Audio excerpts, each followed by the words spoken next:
Selamat siang untuk kita semua.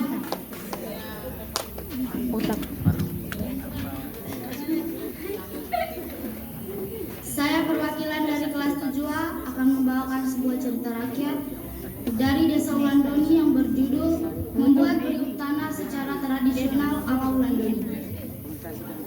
Periuk yang terbuat dari tanah atau sering dibuat periuk tanah adalah produk ciri khas Desa Wulandoni yang pada saat ini sudah memiliki nilai ekonomi atau nilai jual yang dapat membantu menambah penghasilan keluarga-keluarga pengrajin. Bagaimana membuat periuk tanah ala Wulandoni pada masa kini? Bapak, Ibu guru, teman-teman yang terkasih, langkah awal pembuatan periuk tanah adalah menyiapkan bahan dan alat. Bahan yang disiapkan adalah tanah liat dan pasir. Tanah liat dan pasir diambil dari tempat tertentu yang sudah menjadi tradisi turun-temurun. Jadi akan sangat meragukan apabila mengambil tanah liat dan pasir dari tempat yang lain atau tempat baru. Mengambil tanah liat menggunakan alat bantu berupa potongan kayu keras yang salah satu ujungnya dibuat tajam yang dipakai untuk mencungkil bongkahan tanah liat yang biasanya juga dilakukan dengan cara memahat. Sementara untuk memukul atau menutup potongan kayu tersebut menggunakan batu. Bongkahan tanah liat yang terkumpul lalu dijemur untuk dihaluskan sampai menjadi bentuk bulatan-bulatan kecil seperti biji jagung. Lama penjemuran tergantung keadaan tanah, juga sinar matahari yang terkadang sampai 4 hari. Pasir diambil dari tempat tertentu, lalu disaring atau diayak menggunakan ayakan tepung untuk mendapat pasir yang halus dan dikumpulkan di tempat pembuatan periuk. Pantangan dalam mengambil tanah liat dan pasir adalah tidak boleh menggunakan peralatan dari besi. Pada masa kini telah dipakai peralatan yang terbuat dari plastik. Alat yang disiapkan berupa batu alam berbentuk bundar dengan permukaan yang licin yang ukurannya disesuaikan dengan besar kecilnya periuk yang akan dibuat. Semakin besar periuk, semakin besar juga batu yang dipakai. Potongan kayu persegi pendek yang ukurannya kira-kira panjang 40 cm dan lebar 4-5 cm yang biasa disebut faka. Faka terdiri dari 3 bentuk dengan masing-masing kegunaannya. Ranting bambu kecil yang panjang kira-kira 60 cm yang sebesar ukuran pensil dan biasa disebut mole dan keleka bekas.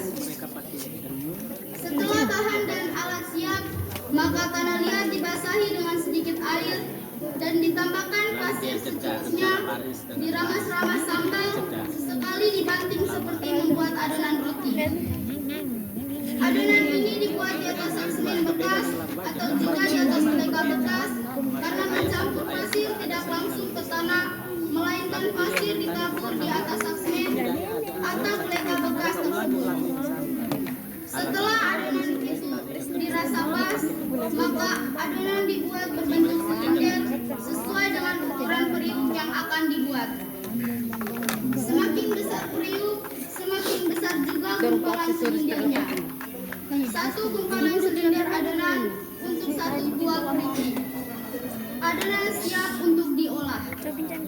Mula-mula yang dibentuk adalah mulut periuk atau bagian atas periuk sampai menjadi bentuk yang diinginkan. Setelah itu, gumpalan tanah dengan mulut periuk yang sudah terbentuk dijemur sampai bagian mulut periuk menjadi keras. Proses membuat mulut periuk ini hanya menggunakan keahlian gerak jari dengan ditambahkan pasir dan air secukupnya. Setelah dijemur, mulailah membentuk lingkaran bagian bawah mulut periuk atau juga bagian dalam periuk. Proses ini menggunakan alat berupa batu yang sesuai dengan ukuran periuk, juga potongan kayu atau faka. Ada faka untuk memotong-motong adonan dari bagian luar sedangkan batu berada di bagian dalam untuk menahan sekaligus mulai membentuk bagian dalam periuk. Setelah itu digunakan fakta yang lain untuk menepuk-nepuk bagian luar dan bagian dalam tetap menahan menggunakan batu sampai mendapatkan bentuk luar yang masih kasar.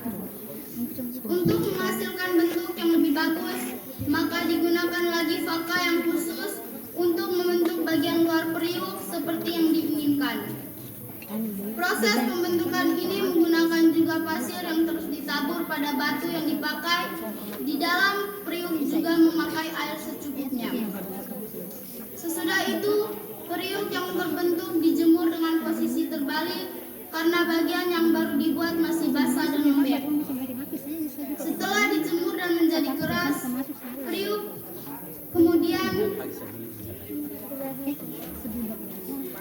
kemudian dihaluskan dengan cara dibaluri dengan adonan bercampur pasir yang adonannya lebih basah.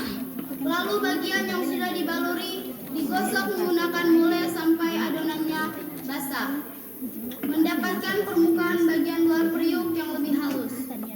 Setelah itu, periuk dijemur sampai benar-benar kering yang butuh waktu 2 sampai 4 hari. Periuk yang sudah kering dikumpulkan untuk dibakar. Bahan yang dipakai untuk membakar periuk adalah arang.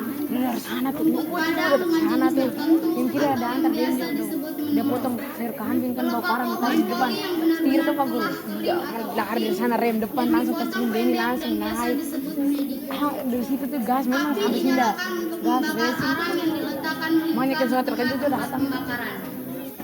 Setelah semua arang menjadi bara, maka mulailah menyusun periuk pada tempat pembakaran dengan meletakkan periuk pertama di tengah dengan posisi miring.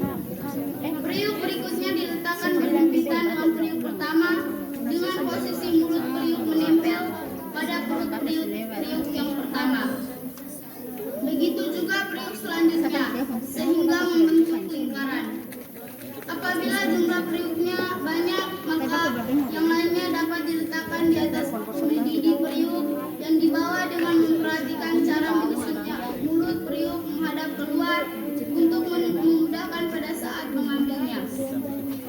Proses penyusunan ini harus dilakukan dengan cepat karena panasnya bara yang bahkan apinya juga sedang menyala. Setelah itu menyusun nadi mengelilingi tumpukan periuk dengan posisi vertikal dan bersandar pada periuk. Setelah itu ditutupi atau diselimuti dengan minoro dengan ketebalan yang sesuai dan langsung api dinyalakan keliling tumpukan padi. Sesuai rumput dan pelepah koli terbakar dan menjadi abu dan dibiarkan sesaat, periuk diambilkan dengan bantuan potongan kayu panjang dengan ukuran yang cukup. Untuk mengangkat periuk dari tempat pembakaran harus mempunyai keahlian, juga bisa tangan panas. Ujung kayu dimasukkan ke mulut periuk dan periuk mulai diangkat satu persatu. Setelah dingin, periuk sudah siap untuk digunakan. Waktu pembuatan periuk tanah biasanya pada musim kemarau dan dimulai pada hari Senin sampai hari Kamis. Pada hari Jumat proses pembakaran dan pada hari Sabtu periuk dijual di pasar Landun. Pembuatan periuk tanah ini dilakukan oleh kaum perempuan dan lebih banyak oleh para ibu rumah tangga yang menjanda. Itulah cerita tentang periuk tanah pada masa kini secara tradisional ala Landun. Ini adalah sebuah bentuk perjuangan kaum perempuan baik untuk menopang penghasilan suami maupun demi meningkatkan ekonomi keluarga. Sekian dan terima kasih atas perhatian semua kita.